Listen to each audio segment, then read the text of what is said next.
Oke, assalamualaikum warahmatullahi wabarakatuh. Ketemu lagi dengan saya, sahabat daring semuanya.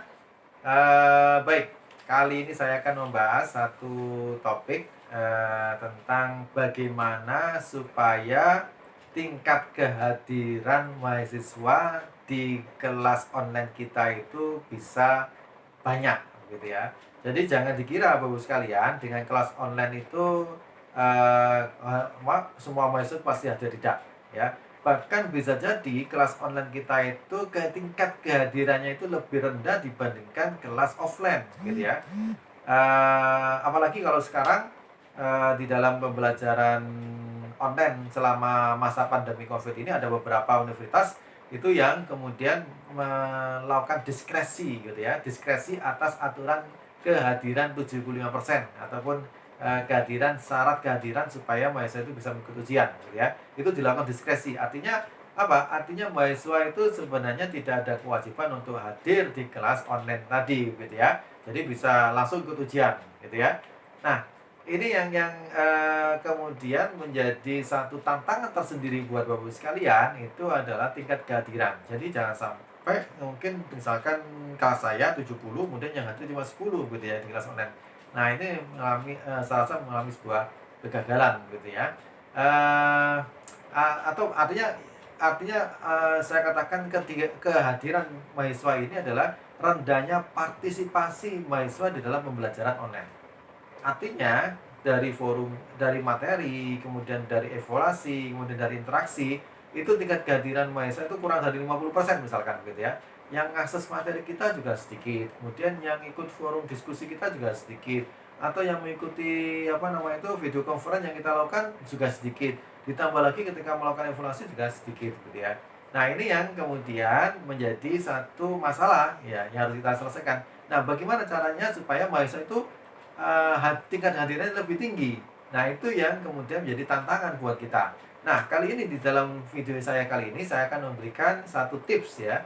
Tips kepada Bapak sekalian, bagaimana supaya mahasiswa itu bisa bersemangat, gitu ya. Bisa bersemangat untuk hadir di dalam kelas online kita, atau terlibat aktif ataupun banyak melakukan aktivitas yang banyak di pembelajaran online kita, baik di materi, baik di interaksi maupun di evaluasi. Nah, caranya bagaimana? Yang caranya adalah yang pertama Bapak sekalian itu harus membuat sistem reward yang bagus, gitu ya. Artinya di sini Bapak sekalian ibaratnya adalah menyusun sebuah alur game, gitu ya. Dan kita tahu kenapa para gamer itu bersemangat di dalam apa istilahnya itu melakukan proses game itu, bahkan tidak mau keluar dari game online-nya itu ya. Kenapa? Karena memacu adrenalin dalam dalam hal itu apa, mendapatkan apa istilahnya, hadiah-hadiah. Nah, di dalam pembelajaran daring pun itu harus bisa kita lakukan, gitu ya. Artinya kita harus membangun sistem reward yang bagus kepada mahasiswa. Artinya, setiap aktivitas mahasiswa itu harus di dalam pembelajaran daring itu memberikan nilai tambah. Jadi semakin banyak dia melakukan aktivitas di pembelajaran daring itu, apakah mengakses materi, apakah itu kemudian berinteraksi antara dosen dan mahasiswa, dan antar mahasiswa, ataupun dalam evaluasi itu mereka terpacu begitu. Nah, itu harus dikasih reward-nya dalam penilaian, gitu ya. Itu yang pertama, gitu ya. Yang kedua, Bapak Ibu sekalian, itu Bapak Ibu sekalian bisa memanfaatkan metode, kalau di dalam platform pembelajaran model itu ada fungsi restricted ya, pembatasan akses. Nah, maksudnya pembatasan akses ini apa? Mirip seperti game ya, mirip seperti gamers ya. Mirip seperti kita menyusun sebuah game, gitu ya.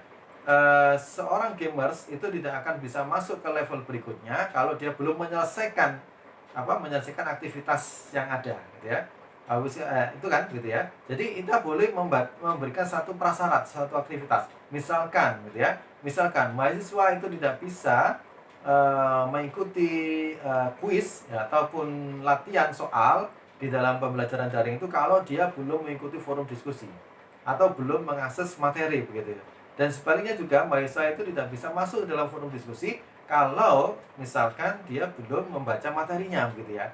Jadi itu ibaratnya adalah kita menggunakan seorang gamers itu tidak akan bisa masuk ke level berikutnya kalau belum menyelesaikan level yang lebih rendah lagi. Jadi dia akan masuk ke level yang lebih tinggi kalau dia sudah menyelesaikan level yang lebih rendah. Nah, itu manfaatkan lah, Bapak sekalian, dengan fungsi apa istilahnya, pembatasan akses gitu ya, ataupun akses yang bersyarat gitu ya. Artinya dia bisa mengerjakan soal latihan itu kalau dia sudah berdiskusi, kalau dia sudah membaca materi, baru kemudian dia bisa masuk dalam kuis itu sebagai terakhirnya gitu ya. Nah, itu cara yang kedua gitu ya. Cara yang ketiga, Bapak sekalian, adalah manfaatkanlah fungsi tracking completion ya.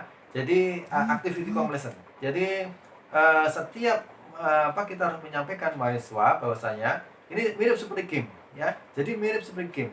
Dikatakan seorang gamers, kalau di game ya, seorang gamers itu akan naik level atau telah selesai dalam menyelesaikan level tertentu itu kalau dia sudah memenuhi syarat-syarat yang ditentukan. Jadi maksudnya apa?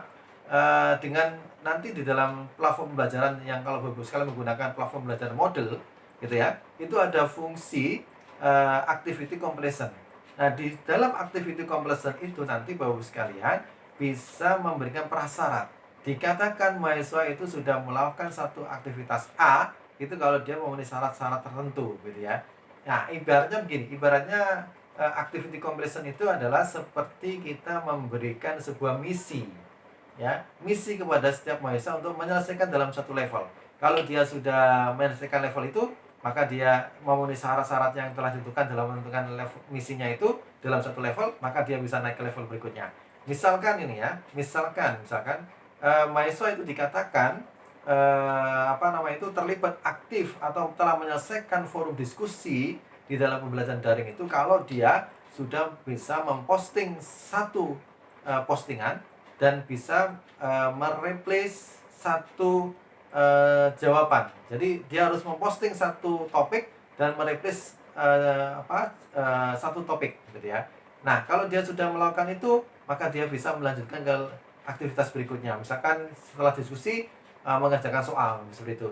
Nah, sama juga ketika di soal itu kita bisa memberikan activity completion-nya itu apa gitu ya. Misalkan kalau mahasiswa itu sudah menyelesaikan soal tadi dengan skor 65 minimal misalkan, maka dia bisa mengikuti topik berikutnya gitu. Tapi kalau dia di pembelajaran itu ternyata dia kurang dari 65 nilainya, maka dia belum bisa melanjutkan ke topik berikutnya. Jadi dibuat ini activity completion ini menjadi menarik ketika ada tantangan. Jadi mahasiswa itu bisa naik level istilahnya kalau aktivitas-aktivitas yang dipersyaratkan di dalam satu topik itu sudah selesai. Dia tidak bisa berpindah ke topik yang lainnya kalau di dalam satu topik itu syarat-syarat dia telah lulus itu belum terpenuhinya, gitu ya.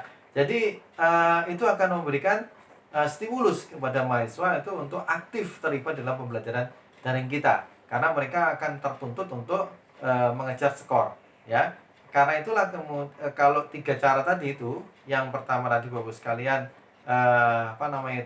menyiapkan sistem rewardnya, kemudian menggunakan pembatasan akses, kemudian yang ketiga adalah menggunakan activity completion, maka itu akan lebih mengoptimalkan lagi kehadiran mahasiswa, karena mahasiswa akan termotivasi untuk mengikuti itu sebagaimana seorang gamer yang akan ingin naik level terus gitu ya. Jadi kalau dia tidak melakukan aktivitas sama sekali di pembelajaran daring itu, ya maka dia tidak akan bisa naik level. Kalau dia tidak bisa naik level, ya artinya dia tidak bisa menyelesaikan pembelajaran itu dengan baik gitu ya. Jadi itu mungkin sedikit tips yang saya sampaikan bagaimana kita mengoptimalkan supaya mahasiswa itu bisa hadir di kelas online kita, bisa banyak terlibat aktif di dalam pembelajaran daring itu. Jadi itu yang bisa saya sampaikan, mudah-mudahan bermanfaat, dan selamat mengajar, selamat melakukan pembelajaran secara daring. Semoga bermanfaat. Sekian, assalamualaikum warahmatullahi wabarakatuh.